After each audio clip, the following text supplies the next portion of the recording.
भगवान कृष्ण कहते हैं, वत्स बर्बरिक, तुम इतना किस बात पर हंस रहे थे? प्रभु, मुझे सारे संसार पर हंसी आती है, सारे संसारिक लोगों की मूर्खता पर हंसी आती है। केवल दिखावे और शोभा के लिए दूसरे के पापों को अपने सर उठाए फिरते हैं। महाराज युधिष्ठिर का अश्वत्थामा के मणि का अपने मुकुट में धारण करना इसी सत्य का उदाहरण था, जिसे देखकर मैं अपनी हंसी को रोक नहीं सका। प्रभु, युधिष्ठिर कहते हैं, हे वीर बर्बरिक, तुमने ऐसा युद्ध में क्या देखा है? तुम मुझे बताओ सत्यवचना बर्बरिक। बर्बरिक कहते हैं, इस युद्ध में मैंने ऐसा चमत्कार देखा है महात्मन, जो सबकी आंखों से छुपा था। द्रौपदी कहती हैं, चमत्कार युद्ध भूमि में? हाँ देवी, मैंने युद्ध भूमि में भगवान श्री कृष्ण का चमत्कार देखा है, अनोखा चमत्कार देखा है। इस युद्ध में मैंने सिर्फ भगवान श्री कृष्ण का सुदर्शन चक्र देखा है, जो सारे अधर्मियों का संहार कर रहा था। बर्बरिक कहते हैं कि मैंने देखा कि भीष्म अर्जुन के बाणों से घायल हुए हैं, परंतु वो गिरे हैं प्रभु के सुदर्शन चक्र के वार से, जो आखिर में उनके पास आता है और भीष्म पितामह नीचे गिर जाते हैं रथ से। तो भैया लोगन, अगर आपके वीडियो थोड़ा भी ठीक ठाक लगे तो यार प्लीज़ चैनल को सब्सक्राइब कर देना भैया। धन्यवाद, थैंक यू। तो वीडियो में आगे बढ़ते हैं। बर्बरिक जब युद्ध के बाद पांडवों को देखता है तो बहुत जोर जोर से हंसने लगता है। तभी द्रौपदी कहती हैं कि माधव, केशव, ये कौन हंस रहा है इतनी जोर जोर से? भगवान कृष्ण कहते हैं, ये बर्बरिक है। द्रौपदी कहती हैं, बर्बरिक? कृष्ण कहते हैं, भीमसेन का पोता और घटोत्कच का पुत्र। कृष्ण कहते हैं, महावीर बर्बरिक। वीर बर्बरिक ने भगवान श्री कृष्ण को प्रणाम किया और द्रौपदी को भी प्रणाम किया और कहा, प्रणाम देवात्माओं। कृष्ण बर्बरिक से पूछते हैं, वत्स बर्बरिक, तुम किस बात पर इतना हंस रहे थे? बर्बरिक कहते हैं, प्रभु, मुझे हंसी संसार पे आती है, सांसारिक लोगों की मूर्खता पर हंसी आती है, जो केवल दिखावे और शोभा के लिए अनायास ही दूसरे के पापों को अपने सिर उठाए फिरते हैं। महाराज युधिष्ठिर का अश्वत्थामा के मणि को अपने मुकुट में धारण करना इसी सत्य का उदाहरण था, जिसे मैंने देखकर अपनी हंसी रोक न सका। प्रभु, बर्बरिक कहते हैं, महाराज युधिष्ठिर, अगर मेरी हंसी से आपका अपमान हुआ हो तो मैं क्षमा चाहता हूँ। युधिष्ठिर कहते हैं, नहीं बर्बरिक, इसमें कोई अपमान नहीं है, ये तो कड़वा सत्य है।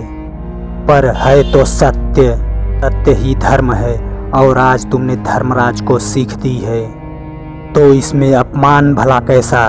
तुम्हारे इस उपकार के लिए मैं तो तुम्हारा आभारी हूँ बर्बरिक। और बर्बरिक कहते हैं, और मैं प्रभु श्री कृष्ण के उपकार के लिए आभारी हूँ, जो मुझे इस युद्ध को अपने आँख से देखने का अवसर प्रदान किया। अन्यथा युद्ध के ऐसे अनोखे दृश्य को देखने से मेरी आंखें वंचित रह जाती। भीम कहते हैं, हाँ, यह युद्ध महापराक्रम के प्रदर्शन का युद्ध था। ऐसा युद्ध ना कभी हुआ है और ना कभी होगा।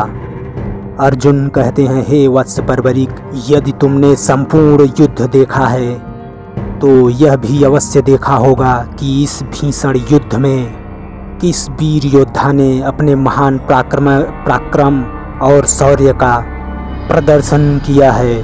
फिर वीर बर्बरिक ठहाके लगा के हंसने लगते हैं।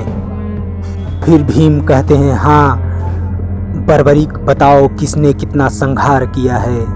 फिर बर्बरिक हंसने लगते हैं। फिर द्रौपदी कहती हैं, तुम इतना क्यों हंस रहे हो बर्बरिक? बर्बरिक कहते हैं, हंसने जैसी तो बात ही है देवी। द्रौपदी कहती हैं, क्यों? क्या युद्ध के बारे में पूछना हंसने जैसी बात है? बर्बरिक कहते हैं, युद्ध में पराक्रम दिखाना तो योद्धाओं के लिए गौरव की बात होती है, परंतु इस महायुद्ध में मैंने किसी को पराक्रम दिखाते हुए नहीं देखा। तब तक नकुल कहते हैं, ये कहकर तुम हमारे पांडवों के पराक्रम, बल और शौर्य का अपमान कर रहे हो बर्बरिक। बर्बरिक कहते हैं मैं किसी का अपमान नहीं कर रहा हूँ वीर नकुल, मैंने इस युद्ध में जो देखा है उसी सत्य को दोहरा रहा हूँ। भगवान कृष्ण कहते हैं नहीं बर्बरिक नहीं, तुमने अपने जो दिव्य दृष्टि से देखा है वह किसी और ने नहीं देखा है, परंतु इस सत्य को अब ना बताना यही उचित होगा। बर्बरिक कहते हैं नहीं प्रभु, सत्य को छुपाना झूठ कहने के बराबर होता है, झूठ कहना पाप है, इसलिए मुझे सच कहने की आज्ञा दीजिए प्रभु। यदि मैं यह सत्य नहीं बताऊंगा तो संसार इस युद्ध के विषय में सत्य नहीं जान पाएगा।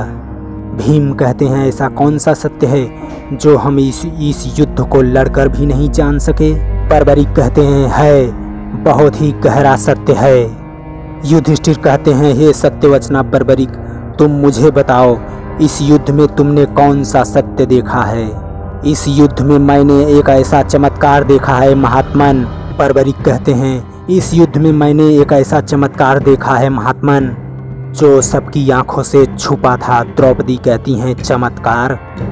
और युद्ध भूमि में बर्बरिक कहते हैं हाँ देवी, मैंने युद्ध भूमि में भगवान श्री कृष्ण की लीला देखी है, अनोखा चमत्कार देखा है। इस युद्ध में मैंने सिर्फ भगवान श्री कृष्ण का सुदर्शन चक्र देखा है जो सारे अधर्मियों का संहार कर रहा था। मैंने देखा कि भीष्म अर्जुन के बाणों से घायल हुए हैं, परंतु वो गिरे हैं प्रभु के सुदर्शन चक्र के प्रहार से, जो आखिर में उनके पास आता है और भीष्म नीचे गिर जाते हैं। यही चमत्कार मैंने जयद्रथ के वध के समय मैंने देखा, और द्रोणाचार्य का वध भी सुदर्शन चक्र ने ही किया था। धृष्टद्युम्न तलवार से वार करने जाते हैं, लेकिन सुदर्शन चक्र प्रकट होता है और द्रोणाचार्य का सिर काटता है। और दानवीर कर्ण का भी वध भगवान के सुदर्शन चक्र के द्वारा ही हुआ था। बर्बरिक हंसते हुए कहते हैं मुझे यह लग रहा था कि यह युद्ध कौरवों और पांडवों के बीच नहीं, बल्कि सत्य और असत्य, धर्म और अधर्म, न्याय और अन्याय के बीच हो रहा था। प्रभु श्री कृष्ण ने धर्म, न्याय और नेतृत्व करते हुए अधर्म का संहार किया है प्रभु ने, और पांडवों के रूप में धर्म की विजय दिलाई है। और सभी पांडव वीर बर्बरिक को प्रणाम करते हैं। द्रौपदी कहती हैं हे श्याम सुंदर, तुम्हारी लीला अपरंपार है। बर्बरिक कहते हैं प्रभु आपकी लीला मैं देखकर धन्य हो गया।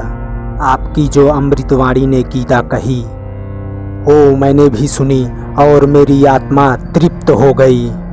जन्मों जन्मों के तपस्या के बाद भी और धर्मात्माओं को और महात्माओं को आपके विराट स्वरूप का दर्शन नहीं हो पाता, परंतु मैं वो भाग्यशाली हूँ, आपके ही अपरंपार कृपा के कारण आपके दर्शन प्राप्त हुए और मेरी आंखें तृप्त हो गईं। प्रभु आपके विराट स्वरूप में इतना तेज था कि मानो हजारों सूरज एक साथ चमक रहे थे, परंतु आपका दिव्य चतुर्भुज रूप चंद्र के समान शीतल था। मैं आपके इन दोनों रूपों को देखकर मैं अनुग्रहित हुआ हूँ। प्रभु अब केवल मुझे परमधाम प्रस्थान करने की प्रतीक्षा है, परंतु इससे पहले हे भक्तवत्सल, हे जगत नायक, मैं आपके दिव्य चतुर्भुज रूप में समा जाना चाहता हूँ।